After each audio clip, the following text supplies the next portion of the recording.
শুনে নারী সংস্কার কমিশনের যে প্রস্তাব সেটা হচ্ছে একটা কমিশনের প্রস্তাব, এটা তো সরকারের সিদ্ধান্ত না।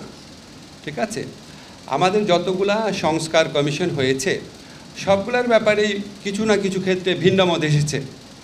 সো নারী সংস্কার কমিশনের যে প্রস্তাব সেখানেও ভিন্নমত থাকতেই পারে।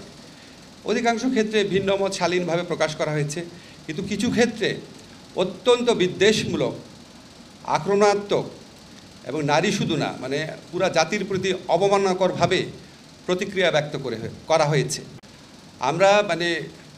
আমরা এটা আশা করি না এই সমাজে ভিন্ন মতে চর্চা থাকবে। আমি শুধু আপনাদের এটা নিয়ে আর কিছু বলবো না, শুধু একটা কথা বলে দিই, আমাদের যে কোনো ধরনের বড় সংস্কার রাজনৈতিক ঐক্যমত্য ছাড়া বাস্তবায়ন করা হবে না। এবং আরেকটা জিনিস খেয়াল রাখবেন, এটা একটা সংস্কার কমিশনের প্রস্তাব, এটা কিন্তু সরকারের সিদ্ধান্ত না। তা আমরা আশা করব ভিন্নমত এবং প্রতিক্রিয়া জ্ঞাপন করার ক্ষেত্রে সবাই যেন সহনশীলতা এবং শালীনতার পরিচয় দেয়।